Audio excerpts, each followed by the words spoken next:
Friends, ರುಚಿ ಪಾಕಶಾಲೆ ಚಾನಲ್ಗೆ ತಮ್ಮೆಲ್ಲರಿಗೂ ಮತ್ತೊಮ್ಮೆ ಸ್ವಾಗತ. ಫ್ರೆಂಡ್ಸ್, ನಾನಿವತ್ತು ಕೆಲವೊಂದು ಯೂಸ್ಫುಲ್ ಆಗಿರುವಂತಹ ಕಿಚನ್ ಟಿಪ್ಪನ್ನು ತಿಳಿಸ್ಬೇಕು ಅಂದ್ಕೊಂಡಿದ್ದೀನಿ. ಈ ಟಿಪ್ಸ್ ಗೊತ್ತಾಯಿತು ಅಂದರೆ ನಿಮ್ಮ ಅಡುಗೆ ಮನೆಯಲ್ಲಿ ತುಂಬಾ ಈಸಿ ಆಗಿಬಿಡುತ್ತೆ ಎಲ್ಲ ಕೆಲಸಗಳು. ಹಾಗೆ ಈ ಟಿಪ್ಸ್ ನಿಮಗೂ ಹೆಲ್ಪ್ ಆದರೆ ಪ್ಲೀಸ್ ಲೈಕ್ ಕೊಡೋದನ್ನು ಮರಿಬೇಡಿ. ನೀವಿನ್ನೂ ನಮ್ಮ ಚಾನಲ್ನ ಸಬ್ಸ್ಕ್ರೈಬ್ ಮಾಡಿಲ್ಲ ಅಂದರೆ ಸಬ್ಸ್ಕ್ರೈಬ್ ಮಾಡಿ. ಮೊದಲನೇ ಟಿಪ್ ಬಂದು, ನಾವು ಮನೆಗೆ ಸಾಕಷ್ಟು ರಬ್ಬರ್ಸ್ನ ತಂದಿಟ್ಕೊಂಡಿರ್ತೀವಿ. ಕೆಲವೊಂದು ಸಲ ಪ್ಯಾಕೆಟ್ ತಂದಿಟ್ಕೊಂಡಿರ್ತೀವಿ. ಆದರೆ ಅದನ್ನು ಕವರಲ್ಲಿ ಹಾಕೋದು ಅಥವಾ ಹಾಗೆ ಇಡೋದು ಮಾಡಿದ್ರೆ ಅದು ಒಂದಕ್ಕೊಂದು ಅಂಟ್ಕೊಂಡ್ಬಿಟ್ಟು ಮೆತ್ತಗಾಗ್ಬಿಡುತ್ತೆ. ಆ ರೀತಿ ಆಗಬಾರ್ದಂದ್ರೆ ಈ ಟಿಪ್ನ ಫಾಲೋ ಮಾಡಿ. ಫಸ್ಟು ನಿಮ್ಮ ಹತ್ರ ಇರೋವಂತಹ ರಬ್ಬರ್ಗಳನ್ನು ಒಂದು ಡಬ್ಬಿಯಲ್ಲಿ ಹಾಕಿಬಿಟ್ಟು ಅದಕ್ಕೆ ಮನೆಯಲ್ಲಿ ಫೇಸ್ಗೆ ಪೌಡರ್ ಯೂಸ್ ಮಾಡ್ತೀವಲ್ವ, ಆ ಪೌಡರ್ನ ಈ ಡಬ್ಬಿಯಲ್ಲಿ ಹಾಕ್ಕೋಬೇಕು. ಅಂದರೆ ನಿಮ್ಮ ರಬ್ಬರ್ ಕ್ವಾಂಟಿಟಿ ಜಾಸ್ತಿ ಇತ್ತು ಅಂದರೆ ಸ್ವಲ್ಪ ಪೌಡರ್ ಜಾಸ್ತಿ ಹಾಕಿ. ಬರೀ ಇಷ್ಟೇ ರಬ್ಬರ್ಗೆ ತೋರಿಸ್ತಾ ಇರೋದ್ರಿಂದ ಸ್ವಲ್ಪ ಹಾಕಿದ್ದೀನಿ. ಹಾಕಿದ್ಮೇಲೆ ಈ ರೀತಿ ಒಂದ್ಸಲ ಚೆನ್ನಾಗಿ ಮಿಕ್ಸ್ ಮಾಡಿ. ಇದರಿಂದ ಪೌಡರ್ ಎಲ್ಲ ರಬ್ಬರ್ಗೂ ಅಂಟ್ಕೊಳ್ಳುತ್ತಲ್ವ, ಬಿಡಿ ಬಿಡಿಯಾಗಿರತ್ತೆ. ನೀವು ಎಷ್ಟು ದಿವಸ ಬೇಕಾದರೂ ಇಟ್ಕೊಂಡು ಇದನ್ನು ಆರಾಮಾಗಿ ಯೂಸ್ ಮಾಡ್ಕೋಬೋದು. ಹೇಗಿದೆ ಈ ಟಿಪ್? ಟ್ರೈ ಮಾಡಿ ನೋಡಿ. ಈಗ ಸೆಕೆಂಡ್ ಟಿಪ್ ನೋಡೋಣ. ಮನೇಲಿ ಸಾಕಷ್ಟು ಬೆಳ್ಳುಳ್ಳಿಯನ್ನು ತಂದಿಟ್ಕೋತೀವಿ. ನಾನಂತೂ 1 kg 2 kg ಗಟ್ಟಲೆ ಬೆಳ್ಳುಳ್ಳಿಯನ್ನು ತಂದಿಟ್ಕೋತೀನಿ. ಆದರೆ ನೀವು ಬೆಳ್ಳುಳ್ಳಿಯನ್ನು ಹೀಗೆ ಎತ್ತಿಟ್ರೆ ತುಂಬ ದಿವಸ ಬಾಳಿಕೆ ಬರೋದಿಲ್ಲ. ಅದು ಮೆತ್ತಗಾಗೋದು ಅಥವಾ ಹುಳ ಹಿಡಿಯೋದು ನೋಡಿ ಈ ರೀತಿ ಮೆತ್ತಗಾಗ್ಬಿಡುತ್ತಲ್ವ. ನಾವು ತಗೊಂಡಿರುವಂತಹ ಬೆಳ್ಳುಳ್ಳಿ ತುಂಬ ಫ್ರೆಶ್ ಆಗಿರಬೇಕು. ಹಾಗೆ ಒಂದು ಕೂಡ ಕೊಳ್ತೋಗಬಾರ್ದು. ಅಂದರೆ ಏನು ಮಾಡಬೇಕು ಅಂದರೆ ಬೆಳ್ಳುಳ್ಳಿನ ಈ ರೀತಿ ಬಿಡಿ ಬಿಡಿಯಾಗಿ ಮಾಡ್ಕೋಬೇಕು. ಈ ರೀತಿ ಮಾಡೋದ್ರಿಂದ ತುಂಬ ದಿವಸದವರೆಗೂ ನಾವು ಸ್ಟೋರ್ ಮಾಡಿ ಇಟ್ಕೋಬಹುದು. ಹಾಗೆ ಇದನ್ನು ಒಂದು ಡಬ್ಬಿಯಲ್ಲೇ ಹಾಕಿಬಿಟ್ಟು ಗಾಳಿಗೆ ಇಡಿ. ಅಂದರೆ ಇದ್ರ ಮೇಲೆ ಮತ್ತೆ ಮುಚ್ಚಳ ಏನೋ ಮುಚ್ಚಿಡಬೇಡಿ, ಹಾಗೆ ಇಡಿ. ಇದರಿಂದ ನೀವು ತಂದಿರುವಂತಹ ಬೆಳ್ಳುಳ್ಳಿ ಸುಮಾರು ತಿಂಗಳವರೆಗೂ ಫ್ರೆಶ್ ಆಗಿ ಇಟ್ಕೋಬಹುದು. ಇನ್ನು ಮೂರನೇ ಟಿಪ್ ಬಂದ್ಬಿಟ್ಟು, ಪ್ರತಿಯೊಬ್ಬರ ಮನೆಯಲ್ಲಿ ಈ ರೀತಿ ಸ್ವಿಚ್ ಬೋರ್ಡ್ ಇದ್ದೇ ಇರುತ್ತೆ ಅಲ್ವಾ. ಕೆಲವೊಂದು ಈ ರೀತಿ ಓಪನ್ ಆಗೇ ಇಟ್ಬಿಟ್ಟಿರ್ತೀವಿ. ಇದರಲ್ಲಿ ಹುಳಗಳು ಹೋಗೋದು ಸುಮಾರು, ನಮ್ಮನೇಲಂತೂ ಸಿಕ್ಕಾಪಟ್ಟೆ ಹುಳುಗಳು ಹೋಗ್ತಾನೆ ಇರುತ್ತೆ ಇದರಲ್ಲಿ. ಅದಕ್ಕಾಗಿ ನನ್ನ ಹತ್ರ ಒಂದು ಟಿಪ್ ಇದೆ. ಮನೇಲಿ ಹೇಗಿದ್ದರೂ ಸೆಲೋ ಟೇಪ್ ಇರುತ್ತಲ್ವ, ಈ ಥರ ಟೇಪ್ ಇರುತ್ತೆ ನೋಡಿ, ಅದನ್ನು ತೊಗೊಂಡ್ಬಿಟ್ಟು ಈ ಜಾಗಕ್ಕೆ ಹಚ್ಚಬೇಕು. ಇದರಲ್ಲಿ ಹುಳ ಹೋಗೋದು ಅಥವಾ ಮಕ್ಕಳಿದ್ರೆ ಇದರಲ್ಲಿ ಕೈ ಇಡೋದು ಆ ಥರ ಏನೂ ಆಗೋದಿಲ್ಲ. ನಿಮಗೆ ಯಾವಾಗ ಬೇಕೋ ಆವಾಗ ಈ ಟೇಪ್ನ ತೆಗೆದುಬಿಟ್ಟು ಯೂಸ್ ಮಾಡ್ಕೊಳ್ಳಿ. ಇನ್ನು ಕೆಲವೊಬ್ಬರ ಮನೇಲಂತೂ ಕೆಳಗಡೆನೇ ಇರುತ್ತೆ ಈ ರೀತಿ ಸ್ವಿಚ್ ಬೋರ್ಡ್ಸ್ ಎಲ್ಲ. ಸೊ ಅಂಥದ್ದು ಮಕ್ಕಳೇನಾದರೂ ಒಳಗಡೆ ಕೈ ಇಟ್ಟರೆ ತುಂಬಾ ಡೇಂಜರ್ ಅಲ್ವಾ. ಈ ರೀತಿ ಟೇಪ್ ಹಾಕೋದ್ರಿಂದ ತುಂಬ ಸೇಫ್ಟಿ ಇರುತ್ತೆ. ಈಗ 4ನೇ ಟಿಪ್ ನೋಡೋಣ. ಸಾಧಾರಣವಾಗಿ ನಾವು ರಸಮ್ ಮಾಡಲಿಕ್ಕೆ ಅಥವಾ ಇನ್ನೂ ಬೇರೆ ರೀತಿಯಾದಂತಹ ಅಡುಗೆಗಳನ್ನ ಮಾಡಲಿಕ್ಕೆ ಈ ರೀತಿ ಕಾಳುಮೆಣಸು, ಜೀರಿಗೆ, ಇನ್ನೂ ಬೇರೆ ಥರದ ಪದಾರ್ಥಗಳನ್ನು ಕುಟ್ಟಲಿಕ್ಕೆ ಈ ರೀತಿ ಕಲ್ಲನ್ನ ಯೂಸ್ ಮಾಡ್ತೀವಿ. ಆದರೆ ಸುಮಾರು ಜನರ ಮನೆಯಲ್ಲಿ ಈ ರೀತಿ ಕುಟ್ಟೋ ಕಲ್ಲು ಇರೋದಿಲ್ಲ. ಅದೇ ಸ್ವಲ್ಪನೇ ಮಿಕ್ಸಿಯಲ್ಲಿ ಹಾಕಿ ನಾವು ಗ್ರೈಂಡ್ ಮಾಡ್ಕೊಳ್ಳೋಕ್ಕೂ ಆಗೋದಿಲ್ಲ ಅಲ್ವಾ. ಅಥವಾ ನಮಗೆ ಮಾರ್ಕೆಟ್ನಲ್ಲಿ ಈ ಥರ ಕಾಳುಮೆಣಸು, ಜೀರಿಗೆ ಎಲ್ಲದನ್ನು ಪುಡಿ ಮಾಡ್ಕೊಳ್ಳಿಕ್ಕೆ ನಮಗೆ ಈ ಥರದ್ದು ಕೂಡ ಸಿಗುತ್ತೆ. ನಿಮ್ಗೆ ಬೇಕು ಅಂದರೆ ಈ ಪ್ರಾಡಕ್ಟ್ ಲಿಂಕ್ ಕೂಡ ಕೊಡ್ತೀನಿ.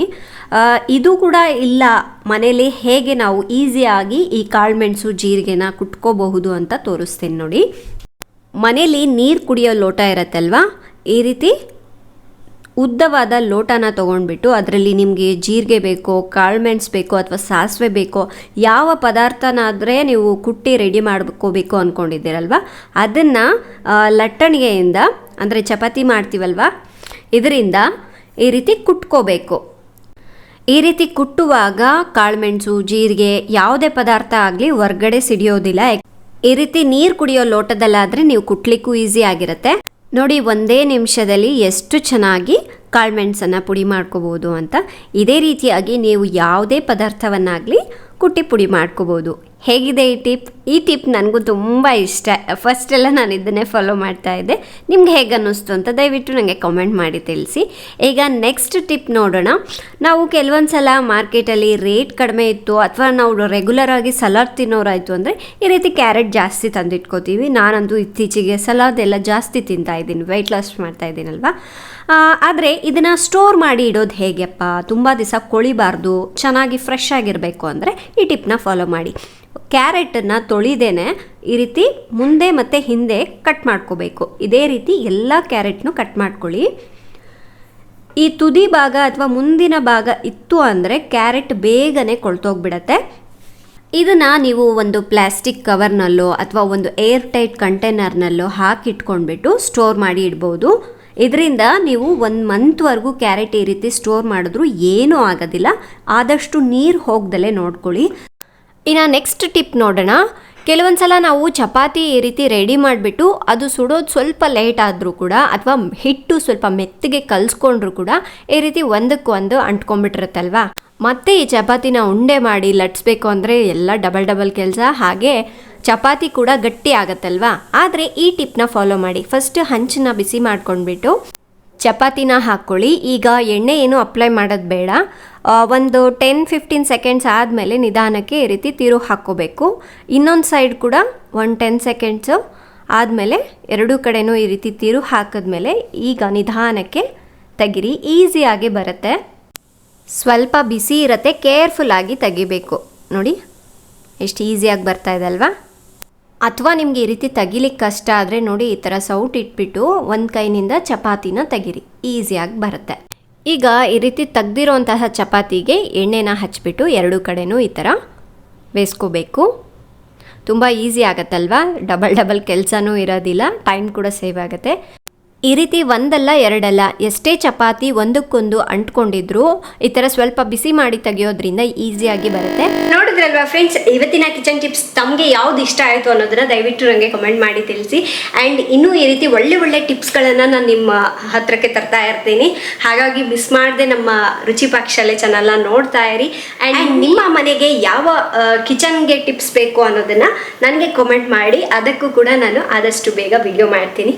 ಸೊ ಇವತ್ತಿನ ಈ ಟಿಪ್ಸ್ ಇಷ್ಟ ಆದರೆ ಪ್ಲೀಸ್ ಲೈಕ್ ಮಾಡಿ, ಶೇರ್ ಮಾಡಿ. ನಾಳೆ ಇನ್ನೊಂದು ಹೊಸ ವಿಡಿಯೋದೊಂದಿಗೆ ಮತ್ತೆ ಸಿಗೋಣ. ಅಲ್ಲಿವರೆಗೂ ಟೇಕ್ ಕೇರ್. ಬಾಯ್ ಬಾಯ್ ಬಾಯ್ ಬಾಯ್ ಬಾಯ್. ನನ್ನ ಮಗ್ಳಿಗೆ ಕಲ್ತಿರೋ ಮೊದಲನೇ ಒಂದು ಪದ ಬಂದ್ಬಿಟ್ಟು ಬಾಯ್ ಬಾಯ್. ನಮ್ಮ ವಿಡಿಯೋದಲ್ಲಿ ಹೇಳಿ ಇದನ್ನ ಕಲ್ತಿದ್ದಾಳೆ ನನ್ನ ಬಂಗಾರ.